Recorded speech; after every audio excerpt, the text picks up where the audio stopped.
খালেদা জিয়া আমাদেরকে সংক্ষেপে বলেছিলেন, তোমরা তরুণ, তোমরা সৎভাবে রাজনীতি করো, দেশপ্রেম নিয়ে রাজনীতি করো, রাজনীতিতে দেশপ্রেম থাকা দরকার।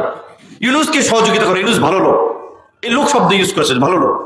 যে ওই বাংলাদেশের 3 বারের সাবেক প্রধানমন্ত্রী, এদেশের মানুষের জনপ্রিয় নেত্রী এবং বাংলাদেশের যাকে স্বাধীনতা সার্বভৌমত্বের প্রশ্নে আপোষহীন ভূমিকার কারণেই তার উপাধি ছিল আপোষহীন নেত্রী, এবং সামরিক স্বৈরশাসক এরশাদের বিরুদ্ধে আন্দোলন করে সংগ্রাম করে তিনি যে দৃঢ়তার পরিচয় দিয়েছেন। আপনারা জানেন যে 86 সালে চট্টগ্রামের লালদিঘির ময়দানে শেখ হাসিনা বলেছিল যে এরশাদের অধীনে যারা নির্বাচনে যাবে তারা জাতীয় বেঈমান হবে, কিন্তু শেখ হাসিনা কিন্তু এসে নির্বাচনে অংশ নিয়েছিলেন, খালেদা জিয়া নির্বাচনে অংশ নেন নাই, যে কারণেও তাকে এই আপোষহীন নেত্রী এবং দেশনেত্রী উপাধিতে ভূষিত করেছিল চট্টগ্রামের নেতৃবৃন্দ। এবং বাংলাদেশ তথা আন্তর্জাতিকভাবে যারা রাজনীতি বিশ্লেষণ করে, রাজনীতিকে পর্যবেক্ষণ করে, তারা বলে যে খালেদা জিয়ার ভারতের প্রতি একটা কঠোর মনোভাব ছিল। এমনকি বিবিসির একটি ইন্টারভিউতে বলেছিল, আপনার কথাবার্তাতে আপনার ভারত বিরোধী মনোভাব পাওয়া যায় বিএনপির রাজনীতিতে, এটার কারণ কি?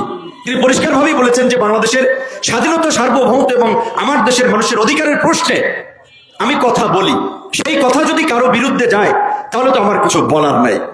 তো রাজনীতিতে এরকমের দৃঢ়চেতা ব্যক্তি এবং দেশপ্রেমের নজির খুব কম পাওয়া যায়।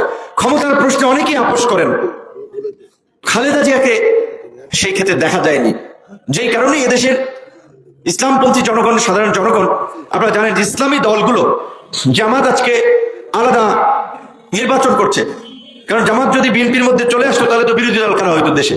তো কাজেই যাই হোক, জামাত আরো কিছু দল ভিন্ন নির্বাচন করছে, কিন্তু 30 বছর বিএনপির সাথেই জোটবদ্ধভাবেই রাজনীতি করেছে, কারণ তারা খালেদা জিয়ার নেতৃত্বকে তারা দেশের জন্য, মানুষের জন্য কল্যাণকর মনে করেছিল।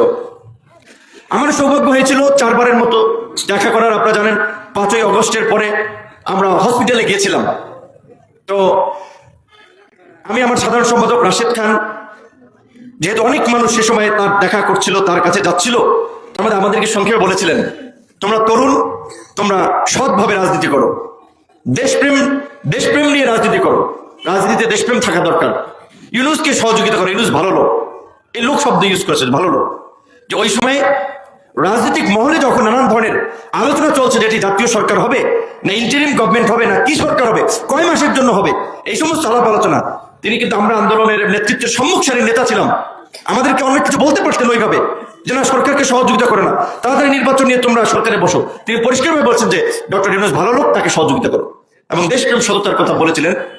এটা মনে থাকবে আজীবন যে একজন জাতীয় নেতৃত্বের কাছ থেকে এরকমের গুরুত্বপূর্ণ, তাৎপর্যপূর্ণ সাজেশন সংক্ষিপ্তভাবে 3-4টা শব্দের মধ্যে অনেক কিছু বলে দিয়েছেন।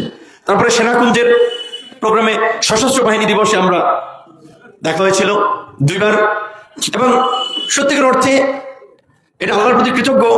আমরা এখান থেকে ইশারায় জামাত পড়ি নাই, জামাত আমরা পড়বো এখান থেকে শেষ করে।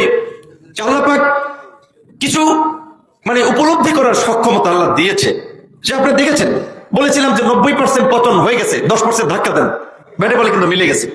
অনেক কথা বলছি, এগুলো বলতে চাই না। সর্বশেষ এই বছর যে সশস্ত্র বাহিনী দিবস, সেই সময় যখন ডক্টর ইউনূস এবং ম্যাডাম পাশাপাশি বসা ছিলেন, যখন প্রধান উপদেষ্টা উঠে গেলেন SSF এর প্রোটোকল, তখন ম্যাডামকে লোকজন কথা বলছিল, অনেক মানুষ যাচ্ছিল, তখনই আমার একটা শঙ্কা হয়েছিল যে উনি অসুস্থ হয়ে পড়বেন, কারণ তার তো এমনি একটু শ্বাসের প্রবলেম আছে, শ্বসনতন্ত্রের জটিলতা, মানুষ যেভাবে যাচ্ছিল, কারণ তখন ভাইরাস ব্যাকটেরিয়াতে আক্রান্ত হওয়ার থাকে, এবং আসলে ওইখান থেকেই তিনি একটু বেশি অসুস্থ হয়ে পড়েছিলেন।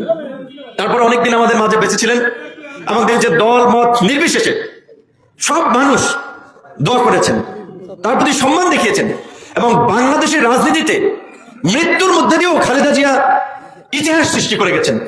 প্রথমত তার জানাজায়, এত বড় জানাজা বিশ্বে কতটি হয়েছে তা আমার জানা নাই, কিন্তু মুসলিম বিশ্বের এটি সর্ববৃহৎ জানাজারগুলোর মধ্যে একটি। ভারত পাকিস্তানের মতো